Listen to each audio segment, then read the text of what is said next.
Hello guys, welcome back to another video of Just for Koi. I hope you're all doing well, all keeping safe, all out of trouble. It's a lovely, lovely sunny day today. We've actually had a couple of weeks of good weather, surprisingly.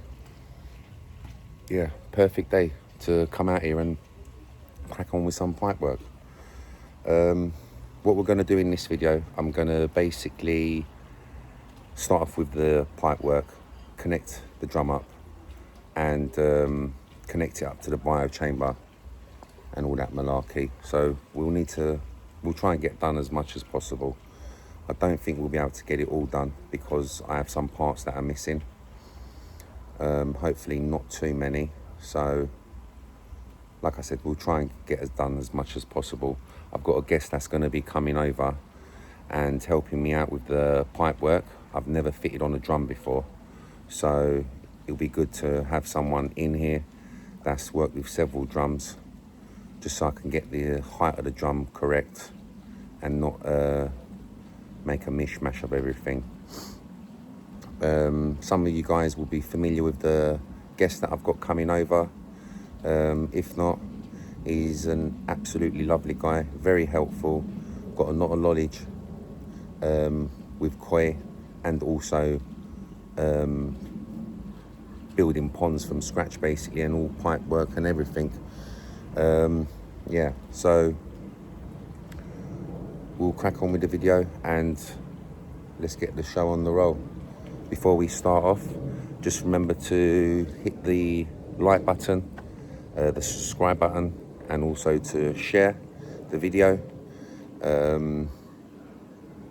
Yeah, so let's just crack on. Craig from Akahana is here, and he is cracking on with the biochamber. So we're starting off with fiberglassing the biochamber before we move to the drum and get everything all set in place. You want to say hello to the cameras, Craig? Just another day. Just another day. Almost done with the fiberglass for the biochamber. Craig's proper on it today, he's not messing about. Are you going to give me, let me have a go? Do a couple of rolls up and down? Do the floor. You can do the floor. I'll sit and have a cup of tea. All right, no worries. I'll get the kettle on. So whenever you're doing it, you literally are wetting the entire area where you're going to put a sheet. You're wetting down first. Okay. Do you want to lift this out the way? No, that's absolutely fine where it is. Okay.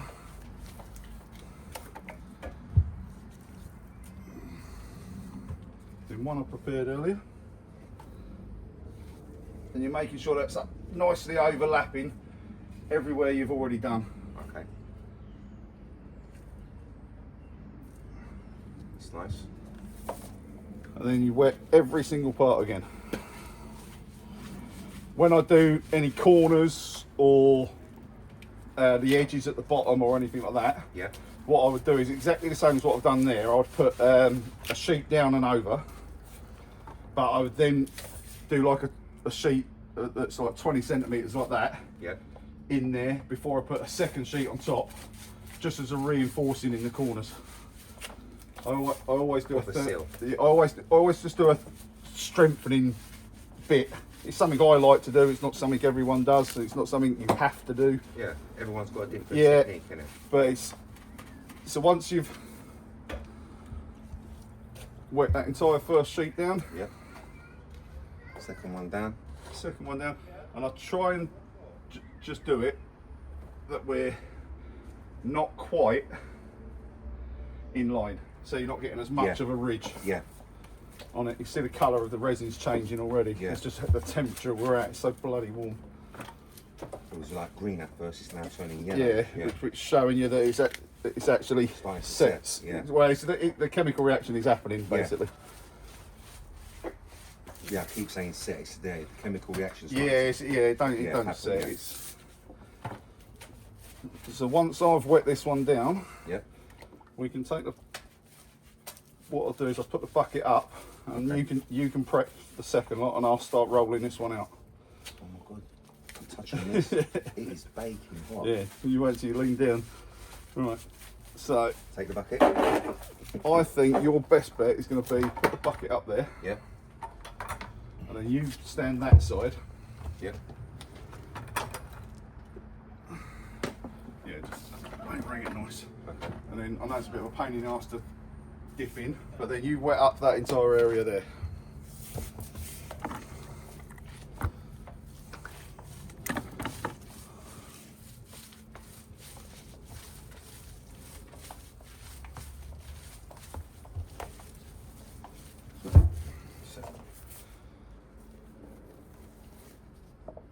I can actually say I can fiberglass now, yeah?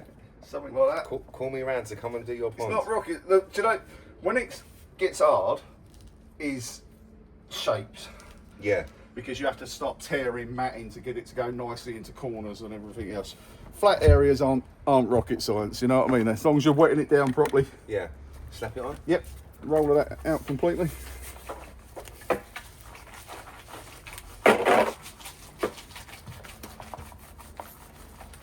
And then all I'm doing is basically kneading the 2 layers of matting together. What are you doing, sorry? So doing this with a paddle roller now, Yeah. it's pushing the two layers of mat Into each other. Into each other, and Okay. getting out any air that's underneath.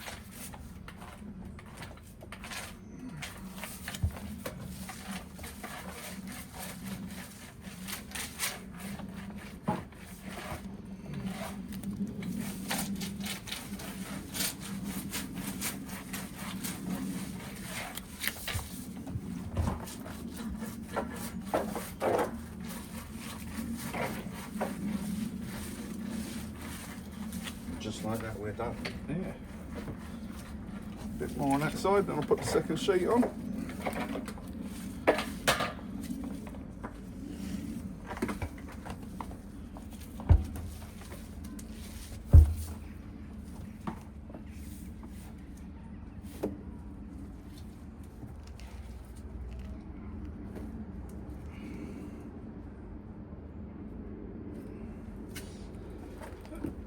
Lovely.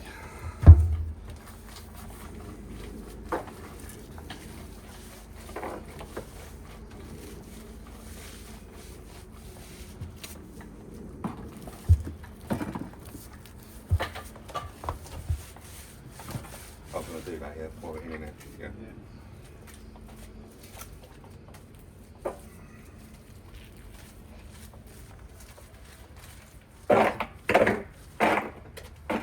I can't even take credit for that. That was total luck. Oh, what, the amount? Yeah. I'd love to take credit, but I'd be lying. It's good when it works out like that, no? Only if it always was like that. But don't be afraid of when it's on you. Don't be afraid if you really get. Okay. You'll Push get it a right load out, and then you can just whip. You can get some out of the roller. Okay. So that's really good. Yeah? Yeah. You happy with my work? Yep. You signing me on? Something like that. Sweet. Right. Now you can have a go rolling. So every part of it, you're not pushing down too heavy because Yeah. you'll start pushing the mat around. Okay. You're within the first couple of, say, I'm moving with that one. I'm just putting a bit of down pressure with that. And did you hear that bit? That noise? Yeah, yeah. That's when you know it's kneading together properly. And when you sort of stop hearing any of that, Yeah. that's when you know you've rolled it. Or if you hear any of that, so you can hear the. Yeah. So That's once, needling into each other, yeah? yeah, that's you'll get in there. Is there a certain way you want me to go, or No, any old way. In fact, every different way. every different way? Yeah.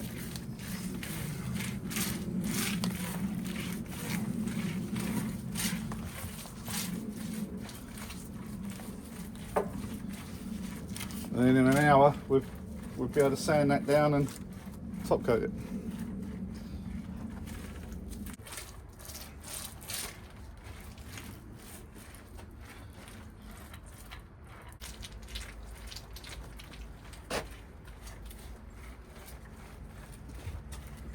Smells lovely though. It does smell lovely because I know a lot of people complain about this smell, how strong it is. Also, it is relatively dangerous. It's dangerous. Yeah. So definitely don't want this in your eyes. But, no. Okay, the biochamber's all fiberglassed. We're just gonna let it set, give it an hour or two. And we've come over here now, and Craig's messing about with a drum. We've just basically put down a few concrete blocks. Craig, hold on, mate. I'll give you a hand. I'll stop recording. Right, so we've got the concrete blocks down, and we've put this, as Craig would call it. What is this, Craig? It's a council paver. Council paver, 600 by 900 and 50 mil thick. We're just placing some spacers underneath it, just to get the height nice and right, and to have that leveler nice and plump. You're back all right, Craig? Yeah, you ain't gonna moan at that too much. Sorry? Where we are with that now. Let's have a look. You're not gonna moan too much at that. No, I don't think I'm gonna moan at all.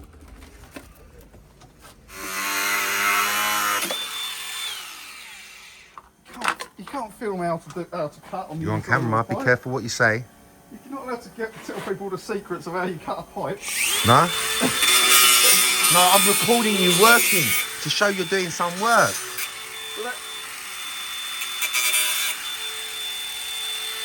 But anyone else would be trying to cut underneath that. What's that? Anyone else would have been trying to cut underneath that. That's what I would have been doing. Why do you think I let you do it? The chamber's ready to get top coated on.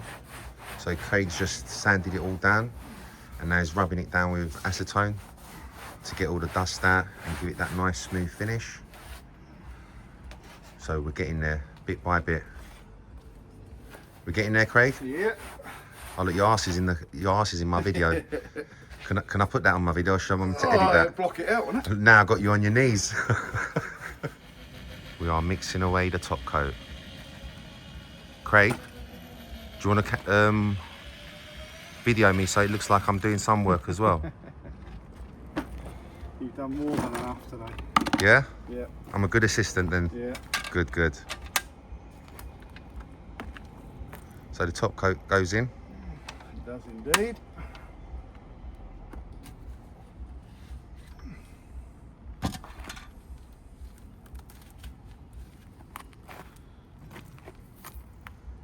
And then we're going to put in the hardener. Don't know where my gloves are. So mixing up the top coat, which is, you just saw Craig pour that in. And this stuff is the hardener. I'm not sure what the amounts are, what you mix in with. Minimum 1%, maximum 3%. Minimum 1%, maximum 3%. So I've got 4 litres in here. Yep. If the temperature is quite cold, Yep. you could put up to 80, basically. Well, theoretically 120, but there's no need with the hardener I've got. But how hot it is today, as long as we're over 10 mil per litre, is absolutely fine. There you go. You guys heard So it from yeah, the professionals. Some jobs you just got to let the professionals do it.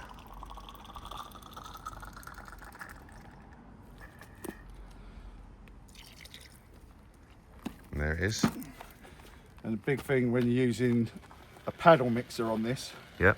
is to actually not mix fast. Because otherwise you put too much air in there and you'll get a load of bubbles. Don't want that. No, you're just trying to... A lot of people Just like... stir it up basically. Yeah, a lot of people like to still do it by hand. Just making sure every bit of it's got some of that cat in there to start the reaction. You've been a machine today, mate. Yeah, we've got a lot done. Yeah. Okay, so we've come over to the biochamber, and now we're just going to slap on the top coat.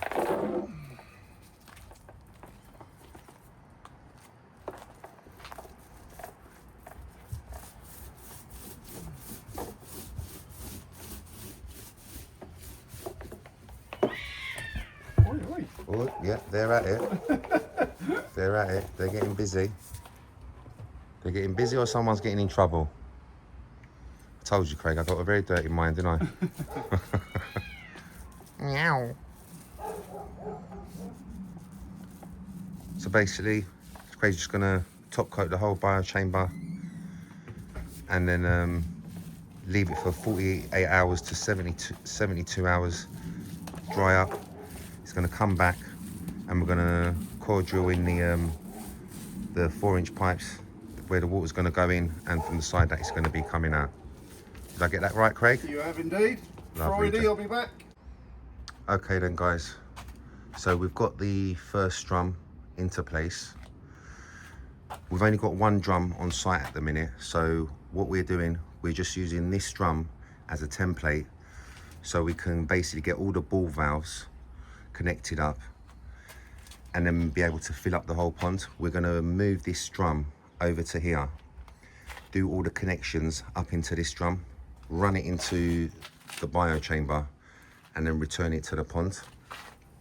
Eventually when I get the second drum in and when it will sit in place there, this one's going to be feeding all the way down there to the backy showers and to the return pipe, if you can see just over there itself, right there where my finger is. So that drum will be taking care of the backies, and this drum over here, which there's no drum here at the moment, will be taking care of the biochamber and also a few of the other returns. Didn't get a chance to do any videoing while doing any pipe work. We was literally all over the place. We're trying to work things out, how to have things put in place. These ball valves are absolutely massive. Was a little bit tricky, so but at the end we've got to it. And this over here is basically the purge. Everything is glued together. The only thing that's not glued is this pipe here. This pipe is going to come off and it's going to run all the way down there into the sump chamber to be able to purge the bottom drains. And again, same with this one as well. None of these connections over here are being glued together.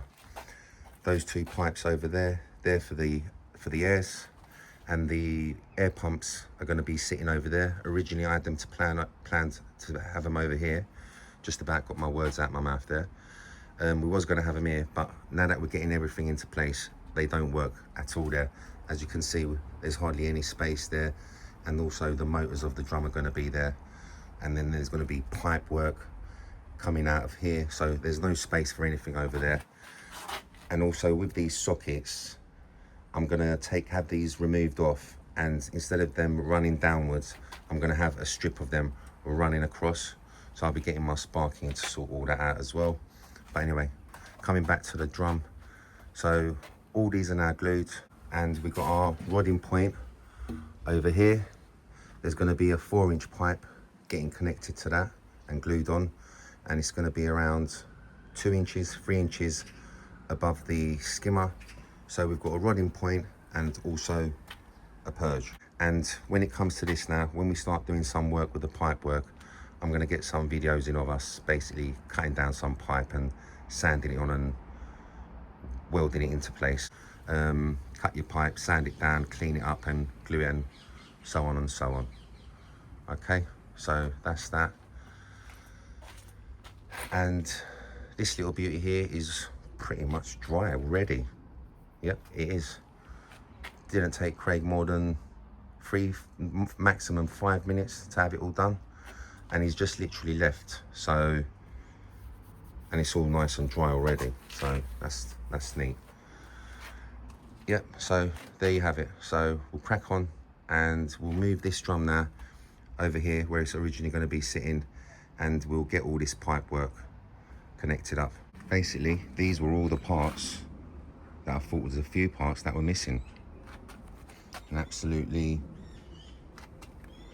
a shitload, sorry about my language. Loads of elbows, big 45s, rubber boots, tank connectors, pipe work there.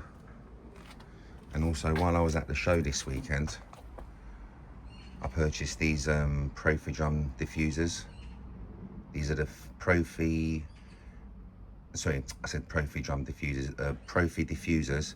These are Profi 340s, so they're at 13 inches in diameter all the way around. They've got a smaller version, I think it's the 260 or the 280, and that one is at, I think it's 8 or 10 inches in diameter all the way around.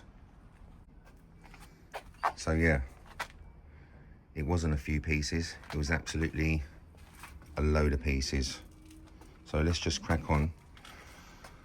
Craig's not here today, he's on holiday, so I'm just going to crack on. He's explained to me how to run everything through. So I've cut this part, put this 4-inch elbow there for now. I've connected this up. These are all dry fit, so nothing is glued together yet. So I've put in the purge here. The skimmer's all nicely leveled and connected up, and the bottom drain to that. And basically I'm now going to be working on with the Tommy drain. So I'll get all that done and then I'll show you guys from there.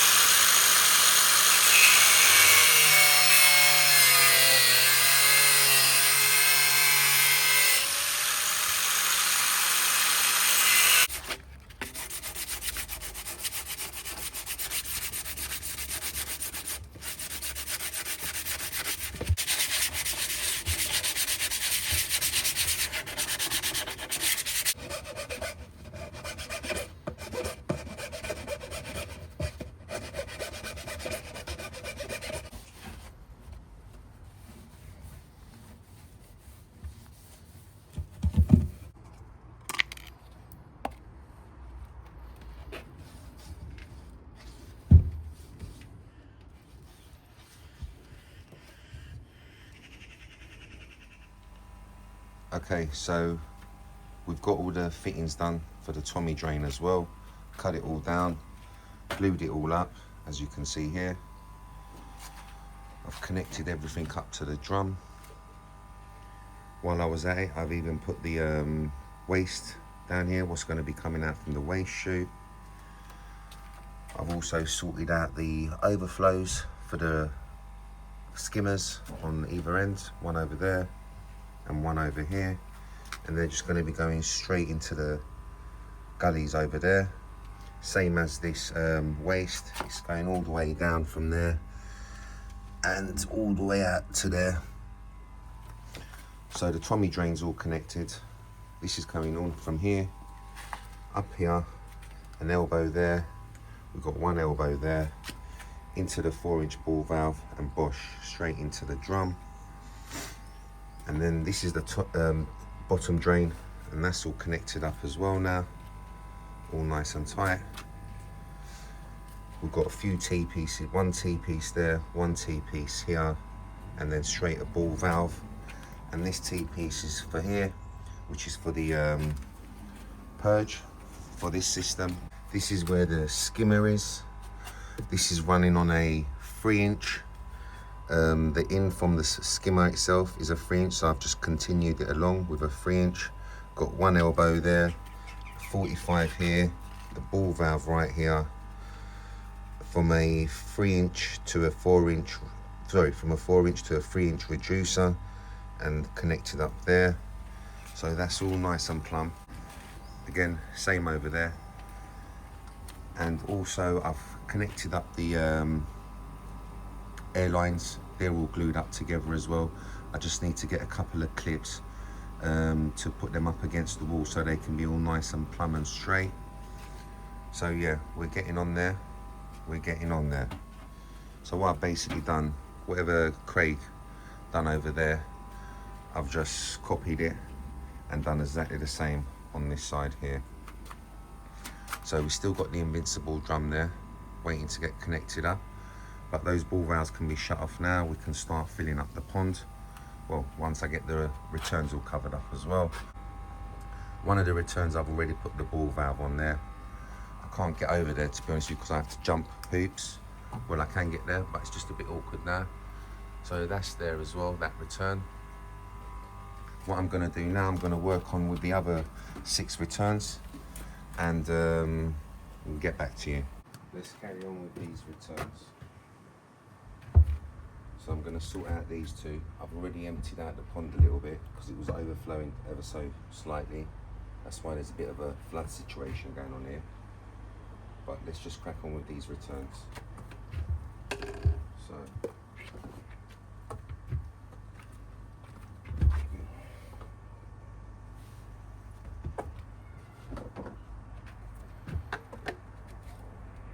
I'm going to have 2 elbows, well 3 elbows going towards the drum, and these are going to be feeding directly from the drum. So after the drum, they're going to be returning to the pond. These 3 over here, these are going to be returning from the biochamber, and they're the returns further down at the other end of the pond. So we'll crack on with these first.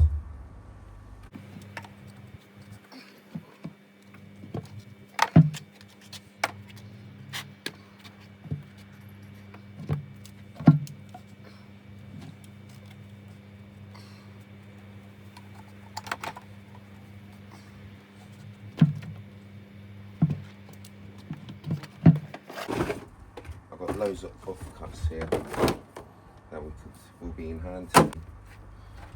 Oh. Mind my feet, my crusty feet.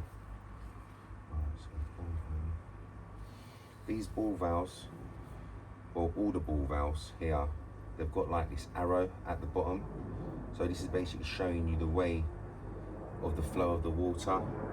So that I'm gonna be having these this way because the flow is showing this way and they're coming straight from the drum. To be honest with you, I don't really think it matters which way you have them because it's all the same. It's all the same. But yeah, when you're installing them, just make sure the flow is facing that way. Right, so we've got loads of offcuts here.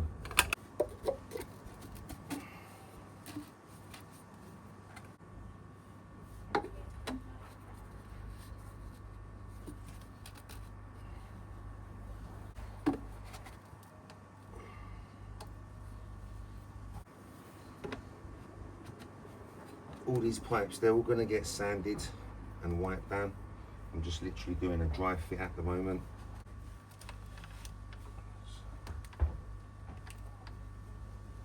They're just about in line. I'll go ahead with that. Just making sure the handles ain't touching each other and they're all nicely accessible to get to if I ever need to remove them.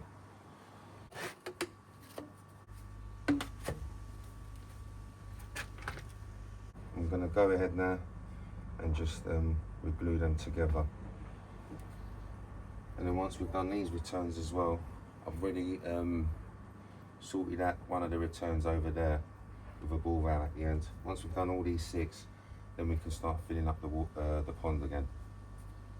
So we just mark these up, but we know where we're going to have these elbows sitting. Don't need to mark up the ball valves. Don't even need to mark up here, to be honest with you. This is the one that you need to really mark up.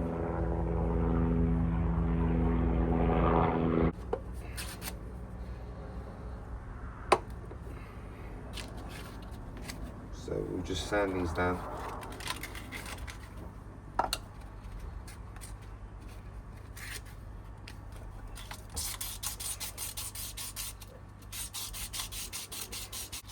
So I'm basically just scratching inside the fittings, and I'm going to do the same to the pipe, just so when you glue it, it will bond better.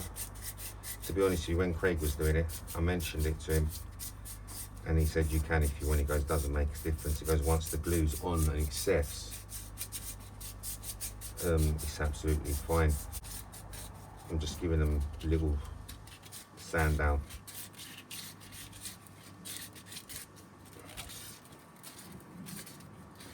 Craig's professional. He does this for a living, so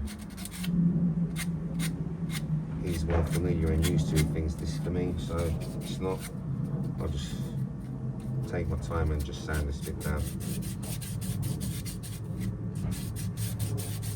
And any dirt that's on it, kind of thing, just sanding all that off as well, so it's nice and smooth, really.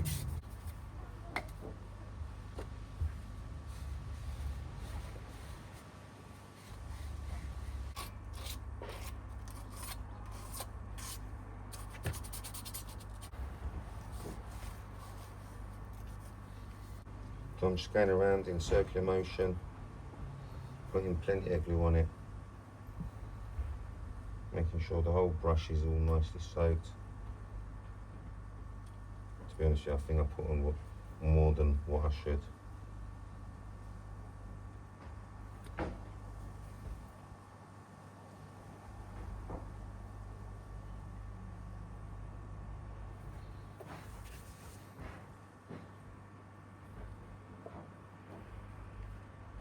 And when I slide it on, I give it like a little twist, so it kind of just goes in, like setting a groove in it kind of thing.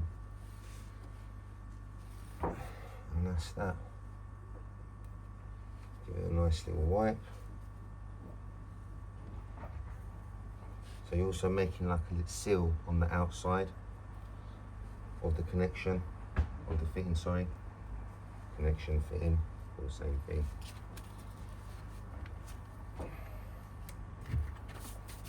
Lovely.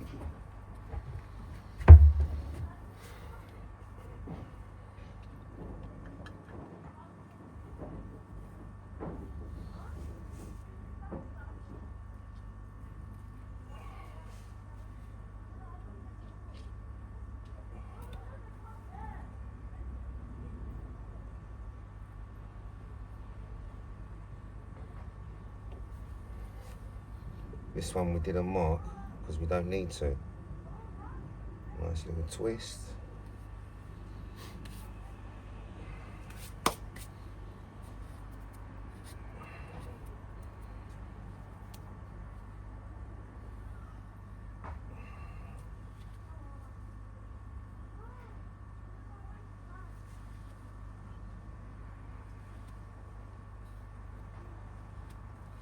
When you solvent weld the ball valves on, just remember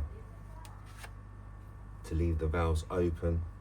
So just in case any glue goes down there, if your ball valve's closed, you can end up gluing it together. It's never happened to me before, but Craig mentioned this while we was doing it, so I thought that's a handy tip to be aware of. Yeah, so just remember that, and also the way the direction of the flow of these ball valves go. So we're going in this way. Doesn't matter if I place the ball valve like this for now, like that, however I do, because once you loosen these up, you could just adjust it. So yeah, so let's get this as well sanded up.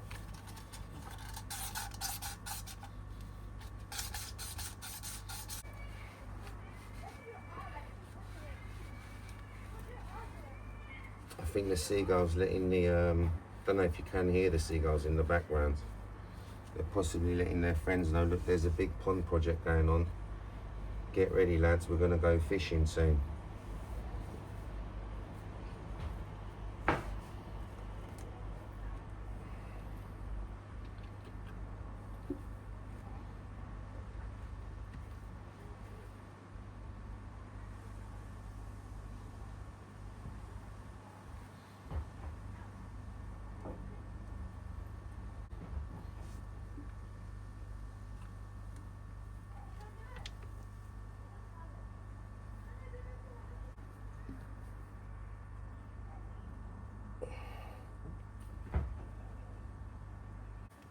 And that's that.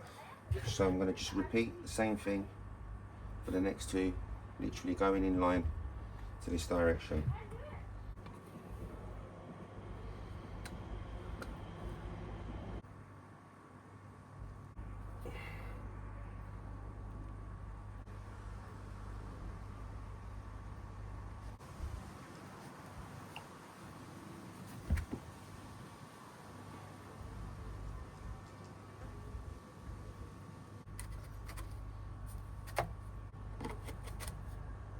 Three returns done, ready. I haven't solvent welded these. I'm not going to solvent weld these yet because I want to come out from the drum first and then decide how I'm going to continue from here. So now I'm just going to crack on and do this one as well. Well, this side. Get some fresh sandpaper and just move over to here.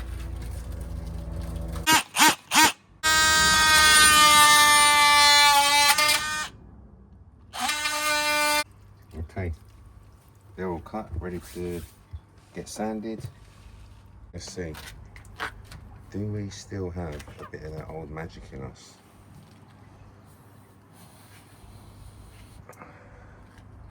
Let's just place you guys here and let's see if we can go Bosch. Okay, Bosch ain't working, and to be honest with you, I'll spin you guys round to me. I'm absolutely shattered now. So I just want to call it a day. and we'll just have to continue with the other returns another day. Yeah, so pretty much all the pipe work to the bottom drains, skimmers, Tommy drains, from the waste chute of the drum, from the waste of the skimmers. Some of the returns, well, 4 of the returns are done, 3 more returns left to do, and we're slowly getting there. Still need to connect the return, from the drum into the biochamber, which we haven't even got around to that, or I haven't even got around to that. Craig won't be round till the 7th, 8th or the 9th of July. So that's another reason why I've just decided to crack on with myself. And when he comes over here, he can just go over through things. And I'm pretty sure everything is done how it's supposed to be done. So until the next one, take care, all be safe. Remember to like, share, subscribe, and I'll see you on the next one. Take care.